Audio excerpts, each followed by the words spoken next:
Stanley. You have a motion on the Stanley matter? Yes. Before I indicate my motion on the Stanley matter, I do want to state for the record that I believe that the plan and the drawings that were presented to us by Mr. Bergen certainly would enhance this particular structure. I think it would be quite beautiful, and I'm sure the end result would be lovely. However, at the same time, I believe that the purpose over time in our zoning ordinance is to abolish non-conforming uses, and that this particular application would be an intensification of a non-conforming use.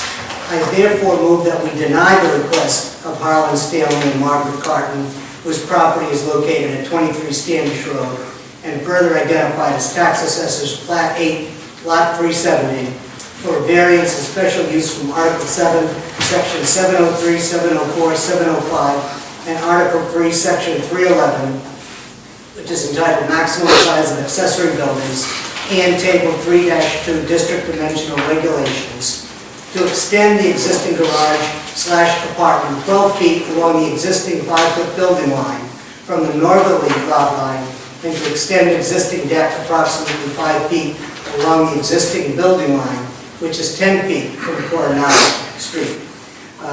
This board has determined that the application does not satisfy the requirements of Article 6, Section 600, 606, and Section 607, Paragraph 2.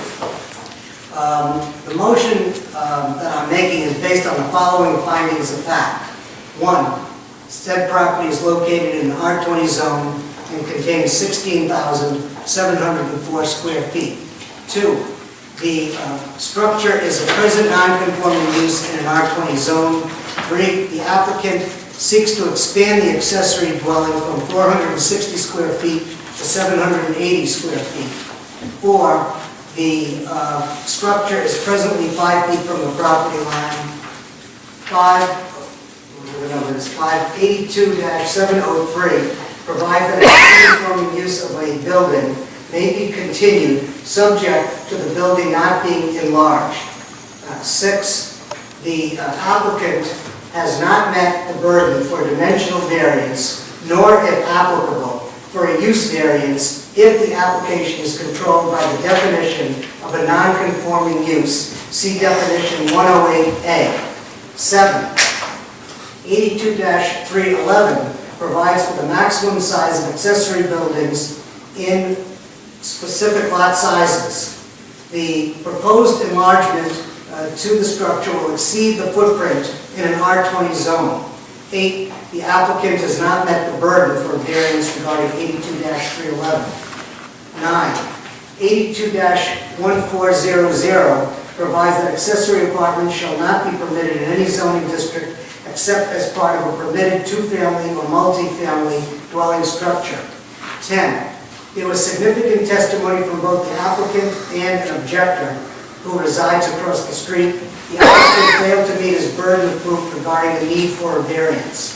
10, Section 82-303 provides that not more than one principal residence shall be permitted on a residential lot.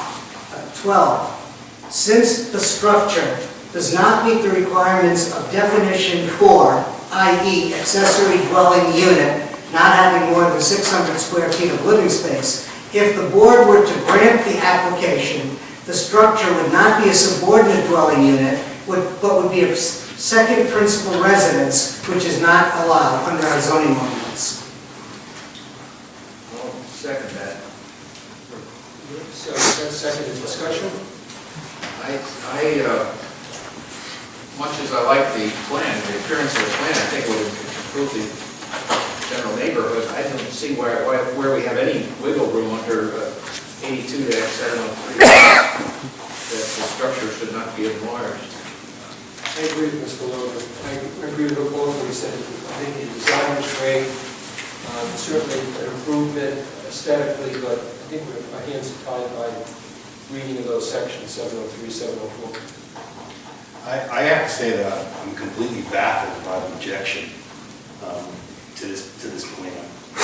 It clearly, I don't consider it an intensification of a non-conforming use, but I have to agree that it is an enlargement.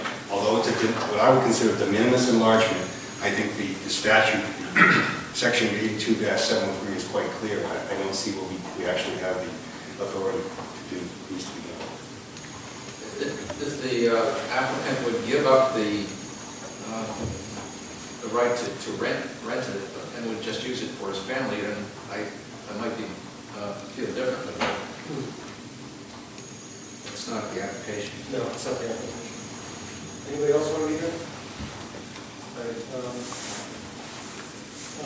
Dave Dean, Joe, myself, Richard voting. Those in favor of the motion to deny?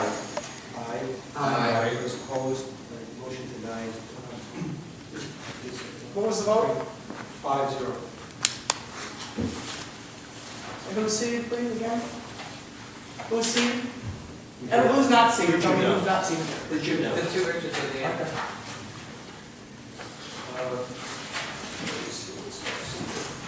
Marcel? Oh, that was me. I make a motion. Go ahead. I make a motion we grant the request of Dick DeBell, ECI Real Estate Holdings LLC, whose property is located at 41 Narragansett Avenue, and further identify the tax assessors plat 9, lot 211, for a special use permit from Article 3, Table 3.1, construct a wind generator in the CD district, generator to be placed on a roof of the building previously granted a special use permit. The board has determined that this application does satisfy the requirements of Article 6, Section 600 and 602.